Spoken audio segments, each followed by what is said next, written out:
당신의 전생기 오늘 4부 걱정 말아요. 그대 문을 엽니다. 요즘에 걱정거리 없는 사람들 없죠. 그 가운데 앞서서 말씀드렸지만 돈 걱정이 가장 흔하고 가장 큰 문제인 것 같습니다. 특히 그 가운데 우리나라 가계 부채가 1,400조 원에 달한다고 합니다. 어마어마하죠.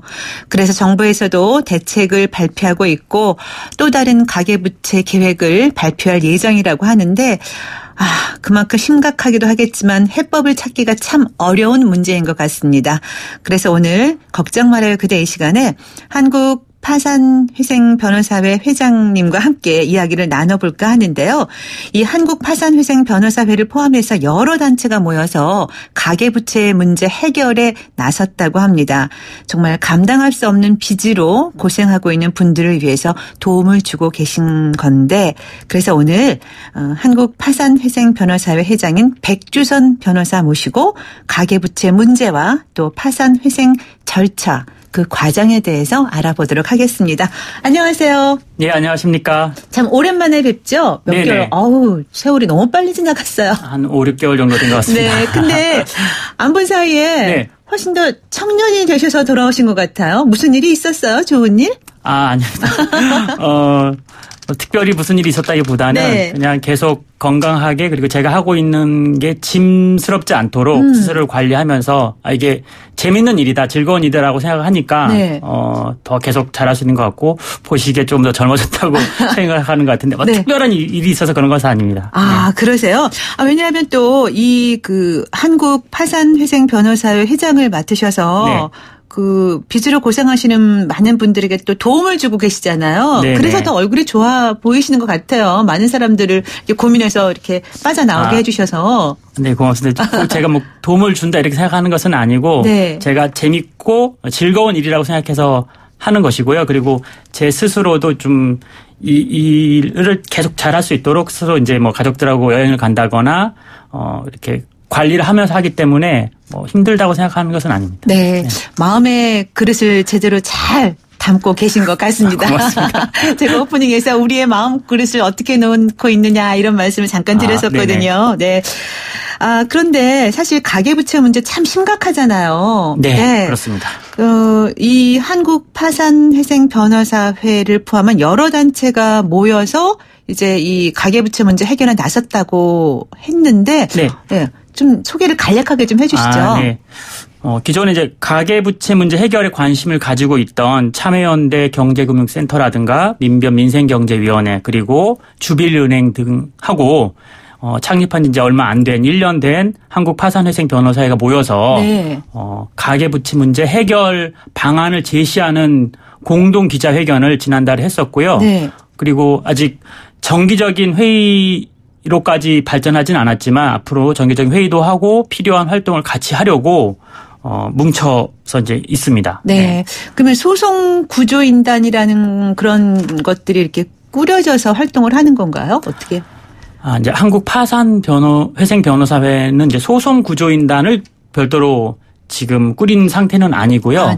한국파산회생변호사회가 이제 지향하는 것은 파산회생 어떤 신청을 대리하는 변호사들은 많지만 전문적인 변호사회를 꾸려서 채무자의 편에서 신청 대리도 하고 파산에 관한 법제도 개선도 하고 법원의 실무 개선도 하면서 이 법원과 소비자인 채무자들의 어떤 신뢰를 계속 확보할 수 있는 단체가 없었기 때문에 그런 단체를 만들자고 하는 것이고요.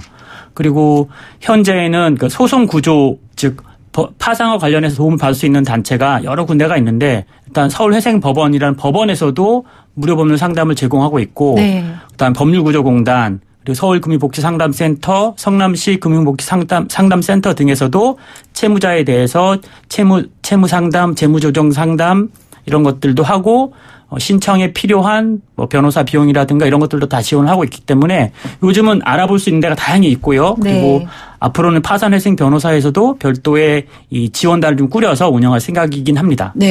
그럼 이제 개인 채무자들이 이곳에 가면 도움을 받을 수 있는 건가요?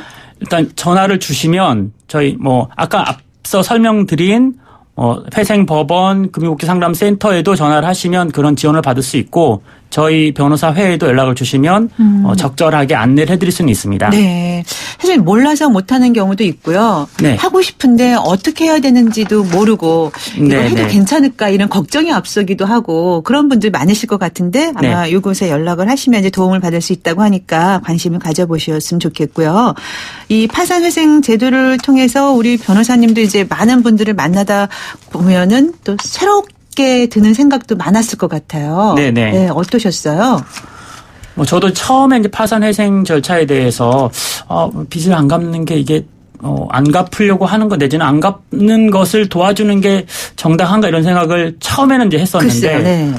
파산 제도를 공부를 하다 보니까 이건 자본주의 경제 시스템에서는 반드시 필요하고 그리고 경제적 실패자가 다시 재기하도록 하는 시스템은 매우 이제 중요하고 그 채무자 개인뿐만이 아니라 사회 전반이 그런 과정을 통해서 발전한다.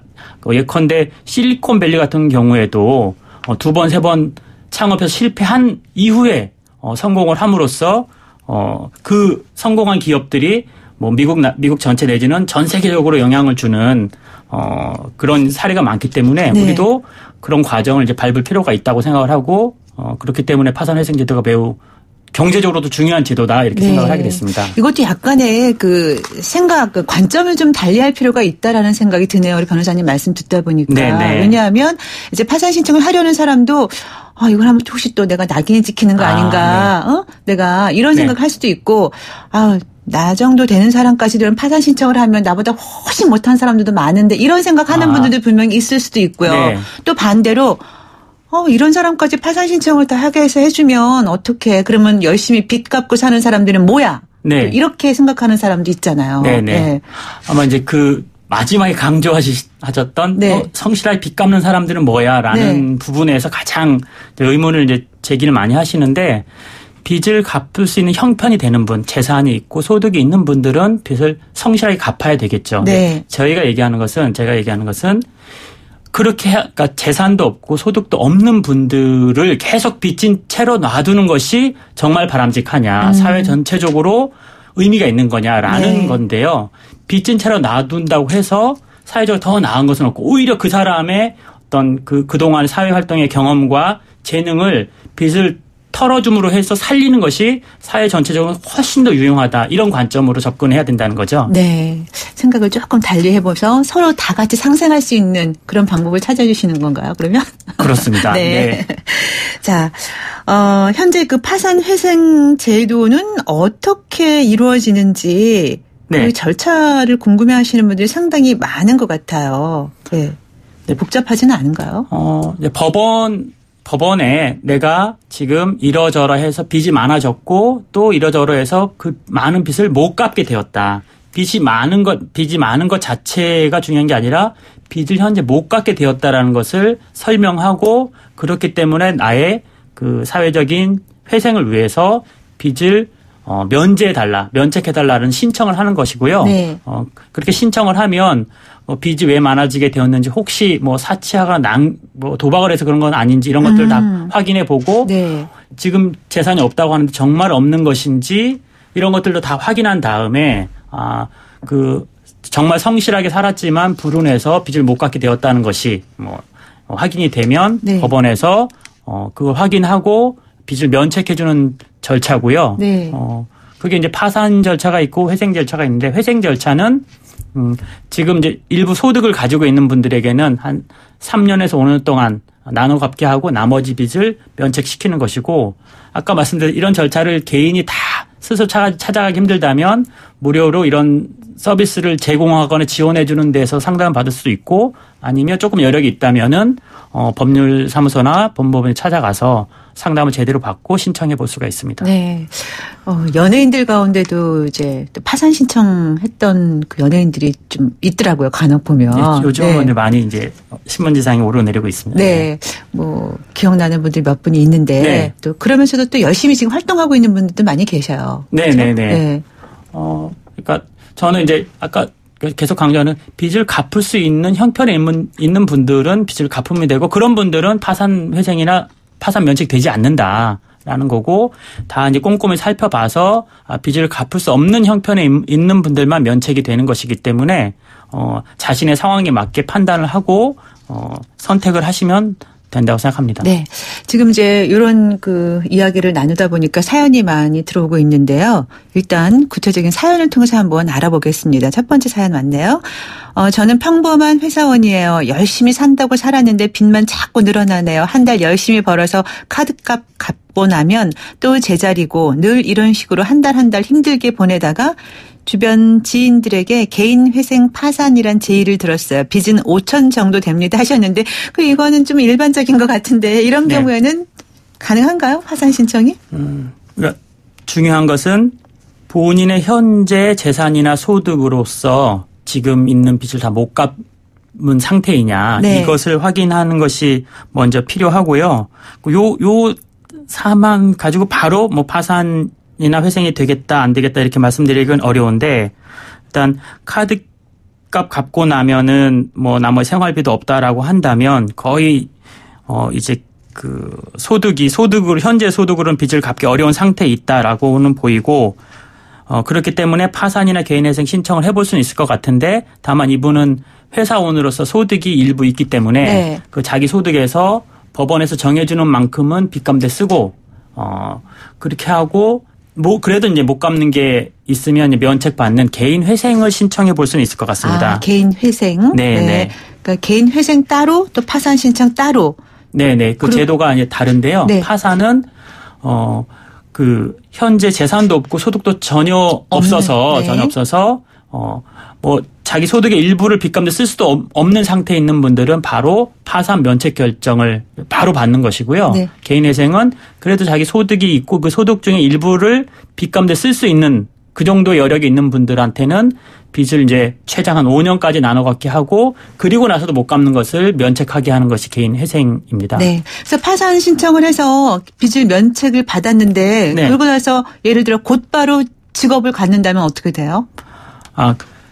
파산 제도의 목적이 그런 겁니다. 네. 그 빚진 사람 빚도 못 갚는데 계속 그대로 두라는 게 아니고 그 사람이 그 자신만이라도 경제 활동을 통해서 자기가 먹고 살 수 있도록 하자는 것이 파산 제도의 목적이기 때문에 현재 이 조사에 봤을 때 자기 재산을 빼돌린 것이 아니라면 그건 이제 범죄 행위가 되고 그건 처벌도 네. 되는 것이고 면책되지 않습니다. 그런 경우가 아니라면 그 이후에 소득이 생겨서 소득이 생겼을 때 그 나중에 생긴 소득을 가지고 빚 갚는 데 쓰라는 게 아니라 자기 생활을 하라는 것이죠. 네, 그렇군요. 자. 그럼 사회적으로 뭐 불이익 같은 건 없나요? 예를 들어 파산 신청을 한다거나 그랬을 때. 파산 선고만 받으면 네. 여러 가지 그 제한이 있는데 뭐 법인의 이제 대표이사가 안 된다거나 이런 제한도 있는데 면책을 받으면 그런 제한도 없어지고요. 다만 이제 은행과의 거래에서 대출은 좀 힘들어지겠죠. 네. 그러나 뭐 예금 거래를 하는 거 이런 것은 전혀 문제가 없고 나중에 보험을 가입하고 이런 건 전혀 문제가 없습니다. 네. 근데 생각해 보면은 대출 때문에 문제가 생겼기 때문에 그 대출이 그 파산 면책 이후에 약간의 어떤 장애를 갖는 것 그것은 좀 감수를 할 필요가 있는 것이고 네. 그리고 그렇다 하더라도 예금 거래라든지 이런 거래를 또 지속하다 보면 신용도가 높아져서 네. 또 일정하게는 이제 대출도 받을 수 있기 때문에 그 빚진 상태에 계속 가만히 있는 것보다는 빨리 파산 면책 절차를 통해서 정리하는 것이 나중에 어떤 신용 회복을 위해서 훨씬 더 도움이 됩니다. 네, 그렇군요. 자, 1510님. 저도 대출이 조금 있고 적금 넣는 것도 있습니다. 전문가들 말씀으로는 우선 대출부터 상환하라고 하는데 이렇게 하면 비상시에 쓸 돈이 없어 불안하거든요. 소득이 얼마를 대출 상환하는 데 써야 하는지 궁금합니다 하셨어요. 그러니까 기준은 뭐 여러 가지 지표가 있으면 자기 소득에서 처분 가능한 소득에서 한 30%를 그러니까 원리금을 갚는 게 30%를 넘지 않아야 된다. 그걸 넘어가면 자기 생활을 하기가 어려워지니까. 그래서 기준은 보통 처분 가능한 자기 소득에서 원리금, 대출 원금이나 이자를 갚는 비율이 30%를 넘으면 좀 위험해진다. 이렇게 보고요. 거기서 뭐 한 40%까지 가게 되면 파산이나 회생 절차 반드시 고려해 볼 정도여서 현재 그러한지 좀 살펴보시고 좀 더 전문적인 상담을 받아보시는 게 좋겠다 이런 생각이 듭니다. 네. 지금 4510님은 파산 신청을 해서 됐는데 이후에 돈을 많이 벌게 되는 경우 기존의 빚을 다시 갚거나 그런 일은 없는 거죠? 아까 말씀해 주셨는데. 네. 네네. 네. 파산 면책 결정. 회생 이후에 면책 결정이 나고 나면 이 절차 전에 생겼던 빚은 완전히 이제 갚지 않아도 되는, 물론 네. 갚아도 됩니다. 갚아도 된다는 것이고, 네. 그러나 갚지 않는다고 해서 법적으로 어떤 재판을 당한다 이런 일은 이제 없다라는 것이고요. 네. 그리고 이후의 소득은 이후의 삶을 위해서 쓰라는 뜻입니다. 네. 자, 그리고 또 다른 사연 들어와 있는데요. 자, 남편이 개인 신용 회생 중이었는데 작년 10월에 뇌출혈로 쓰러져서 6개월 동안 병원에 입원해 있다가 지금 퇴원해서 집에 있습니다. 집에 있기는 하지만 보행에 불편이 있어 소득 활동은 못하고 있어요. 몇 개월 동안 소득이 없어서 개인 신용 회생에 돈도 못 갚고 있고 그 외에 대부업체에서 빌린 돈들도 있어서 집으로 압류 들어온다는 통지서가 계속 날아옵니다.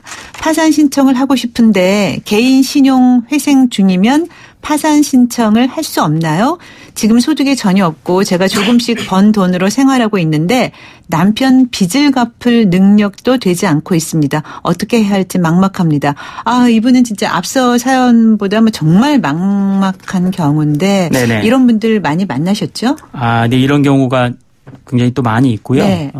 엎친 데 덮친다고 그렇죠. 하는데 네. 지금 상황이 그런데 아마 이 개인 신용 회생 중이라고 하신 네.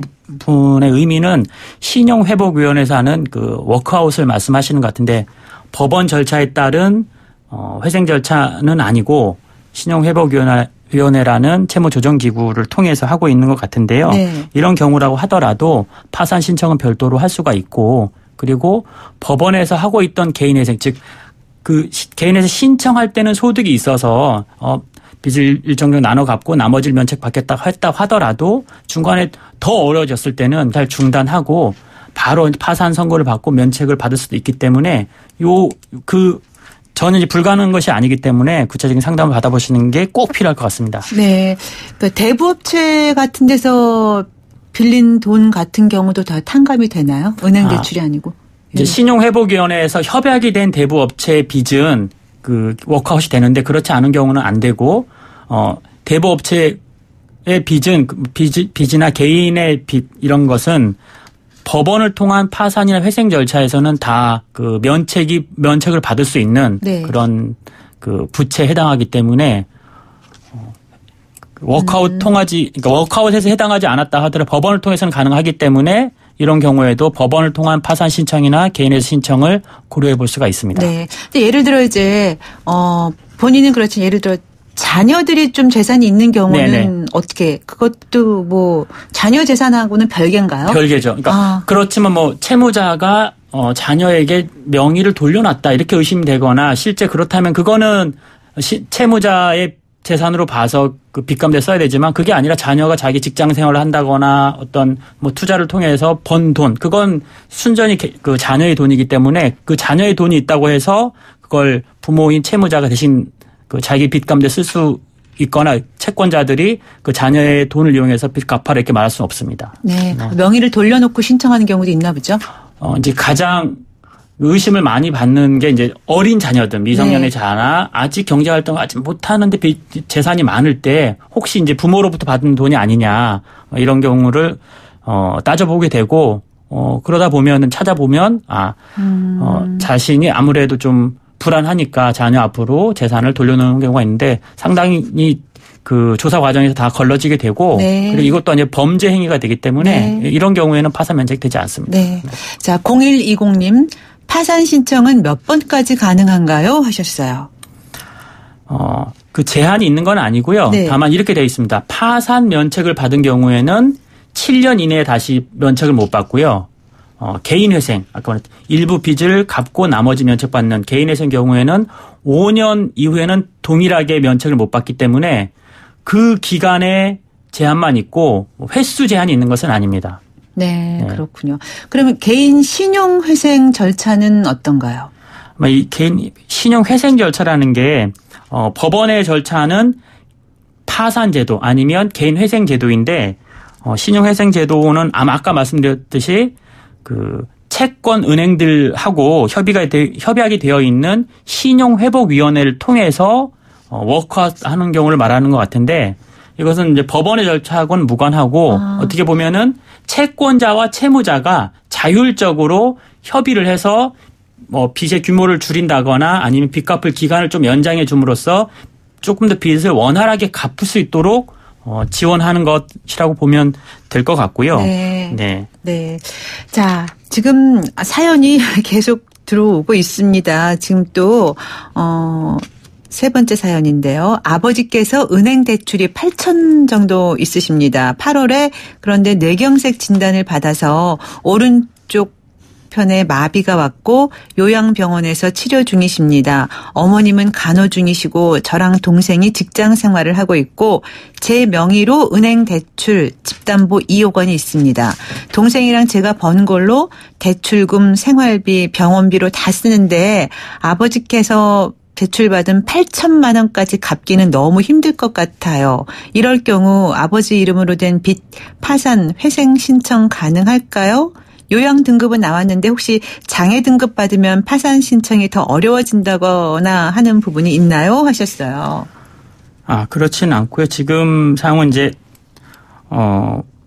아버님이 아버님의 명의로 파산 신청을 해서 지금의 상황을 설명을 하고 8천만 원 그 대출금에 대해서 면책 절차를 밟아야 될 것 같습니다. 가능하군요. 네네. 그 이제 자녀들이 지금 대신 이자 등을 갚아주고 있는 것 같은데 네. 물론 자녀들이 아버님을 위해서 이제 그렇게 계속 할 수도 있겠지만 네. 결국 이렇게 되다 보면 자녀들의 어떤 생활도 계속 무너질 수 있기 때문에 네. 너무 이것을 고집할 것은 아니고 그 아버님의 빚을 정리하는 파산회생 절차를 신속하게 알아보는 것이 더 낫지 않겠는가 생각합니다. 네, 하실 수 있다고 하네요. 자, 3248님. 15년 전에 워크아웃을 한번 받아서 모두 빚을 갚았습니다. 그런데 다시 워크아웃을 받을 수 있나요? 하셨어요. 질문이 들어왔네요. 네, 그 워크아웃 자체는 아까 말씀드린 전혀 이제 그 개인, 그러니까 채권자, 채무자 사이에 어떤 협의를 통해서 하는 것이기 때문에 특별한 제한은 없다고 보이고요. 네. 그리고 법원을 통해서 파산이나 개인회생 했을 때는 파산 면책의 경우에는 7년 이내에 다시 면책을 못 받고 개인회생 경우에는 5년 이내는 다시 면책을 못 받기 때문에 그 이후가 지나 이 절차를 다시 이용해서 파산 면책을 받을 수 있습니다. 네, 15년 전이라고 하셨으니까 가능하겠네요. 다 지났다고 봐야 네네. 되겠습니다. 0967님. 개인 사업하다가 실패해서 4대 보험 및 부가세 체납이 있습니다. 이것도 파산 신청 대상이 되나요? 하셨어요. 부가세 등의 세금은 면책 대상이 안 돼서 네. 다른 빚을 다 면책받았다고 하더라도 조세 부분은 별도로 자기 이제 소득이 생기면 갚아야 됩니다. 네. 네. 제일 무서운 게 그 나라 세금인 것 같아요. 나라의 내는 거. 빚은 이제 깎아주지 않는다. 그래서 네. 사실 이것 때문에 그러니까 세금이 너무 많아서 개인적인 생활을 못하는 분들도 많은데 네. 그러니까 굉장히 이제 고액 체납을 하면서 악의적으로 하는 분들에 대해서는 많아요. 안 되겠지만 네. 그렇지 않은 경우에 좀 선별해서 그 빚도 조금 이제 감해줘야 정상적인 생활을 할 수 있지 네. 않느냐 이런 네. 이제 논의도 있습니다. 그렇죠. 네. 만약에 그 세금 체납자가 사망을 한다고 네. 하면 네. 그 갚지 못한 세금은 자식이 물려받나요? 그렇지는 않습니다. 그래요? 그것은 물론 본인이 다 그것을 받아 안겠다라고 하면 뭐 그럴 수 있는데 그런 사람이 어디 있겠어요? 네, 상속을 전부 다 안 받겠다. 네, 네. 아버님 명의에 있는 재산도 안 받고 빚도 받지 않겠다라고 하면 그것을 이제 자녀가 의무적으로 받게 되는 건 아닙니다. 네. 근데 예를 들어 재산이 있는데 세금을 체납하고 죽을 네. 수도 있잖아요. 그럼 그 재산 범위 안에서 국가가 먼저 가져가겠죠. 네. 그래도 이제 못 갚는 것을 자녀가 받아서 갚겠다고 할 거냐, 갚아야 되는 것이냐, 그것은 아니라는 거죠. 네, 그렇군요. 네. 자, 4501 쓰시는 분. 빚 보증을 서서 지금까지 시달리고 있어요. 보증이고 네. 참 문제죠. 네. 조상에게 물려받은 밭 천여 평과 산 등을 경매 처분당했습니다. 제 나이 70인데 지금 경비원으로 겨우 살아갑니다. 어떻게 해야 좋을까요? 이 보증도요. 일단 이제 보증은 보증은 없어져야 될 제도라고 생각을 하고요. 네. 채무자 돈을 빌린 사람도 아닌데 그 어떤 인정에 끌려서 보증을 섰다가 자기 삶이 이제 망가지게 되는 것이라서 그렇죠. 보증이 없어져야 된다고 생각하는데 현재 기준으로 보더라도 보증해서 생긴 빚도 빚이기 때문에 이 빚을 가지고 면책해 달라라고 할 수가 있습니다. 다만 이제 본인의 재산이 있게 되면 그 재산에서 채권자들이 가져갈 수가 있게 되니까 그 범위에서는 이제 갚아야 되는 것인데 네. 그럼에도 불구하고 본인 재산으로 다 못 갚을 수가 있어서 네. 보증 채무를 면책해 달라는 파산 면책 신청이라든지 회생 신청을 생각해 볼 수가 있겠습니다. 네. 이제 문재인 정부도 5년에 걸쳐서 가계부채를 안정화하기 위한 대책 다음 달 초쯤 발표하겠다고 했는데요. 예. 이렇게 이제 파산회생 활동을 하시면서 뭐 이게 좀 개선돼야 할 게 있다라고 특별히 느끼신 점이 있다면? 이제 몇 가지가 있는데 네. 파산 제도로 본다면 그 당사자의 좀 대신 현재 이제 법원의 실무가 어떤 여론이라든지 신문에서 이제 채무자의 도덕적 해이라는 것을 많이 강조해서 그런지 네. 채무자의 빠른 회생을 조금 더 돕기보다는 채권자 입장에서 혹시 채무자가 남용하는 사례가 없는지를 중심으로 운영하고 있어요. 그런 부분은 좀 개선이 되면 좋겠다는 생각이고 그래서 채권자가 이해하지 않는 경우에는 법원이 심사 없이 바로 채무자에 대해서 면책 결정을 해주는 제도가 도입될 필요가 있다라는 생각을 하고요. 개인회생은 지금 개인회생 경우에는 5년간 빚을 나눠 갖게 하고 나머지를 면책해 주는데 우리나라 사람들이 그 자기의 직업을 유지하는 기간이 채 5년이 안 되고 3년에 4년이면 직장을 잃는 경우가 많아서 네. 5년 동안 빚을 나눠 갖게 하면 그 못 갚고 이 제도가 그 무효가 되는 경우가 생겨요. 단순하게 네. 말하면 그렇기 때문에 그 기간을 빚을 갚게 하는 기간 한 3년을 원칙으로 하는 식으로 정리를 할 필요가 있겠고 그 외에 이제 그 가혹한 채권 추심을 조금 더 그 제재하는 그 법이 좀 강화될 필요가 있다고 생각을 합니다. 네. 자, 이제 끝으로 궁금한 사항 있는 분들은 어디로 전화를 하면 될까요? 전화번호 좀 안내해 주시면 좋겠어요. 여러 이제 단체가 있고 아까 말씀드린 서울회생법원 그다음에 그 서울금융상담센터가 있겠는데 네. 그 부분 별도로 알아보시고 네. 저희 이제 한국파산회생변호사회는 네. 02-6925-0724로 전화를 주시면 네. 간단한 이제 상담과 함께 어떤 변호사 상담 필요하시다면 그쪽으로 연결을 해드릴 수가 있습니다. 네, 궁금한 점 있으면 02-6925-0724번으로 전화하셔서 상담하시면 되겠습니다. 네, 걱정 말아요 그대. 오늘은 한국파산회생변호사회 회장인 백주선 변호사와 함께 이야기 나눠봤습니다. 고맙습니다. 예, 고맙습니다. 당신의 전승기 오늘 함께하신 애청자 여러분 감사합니다. 저는 내일 아침 10시 20분에 다시 올게요. 지금까지 김병숙이었고요. 오늘 끝곡으로 아이돌 그룹 티아라 멤버인 은정과 효린이 함께한 난 아직도 널 준비했습니다. 노래 들으시고요. 내일 아침에 다시 만나요. 도박은 치료가 필요한 질병입니다. 도박 문제 상담 전화 1336. 당신의 전성기 오늘 이 프로그램은 한국도박문제관리센터와 함께합니다. 여러분 오늘이 가장 젊은 날입니다.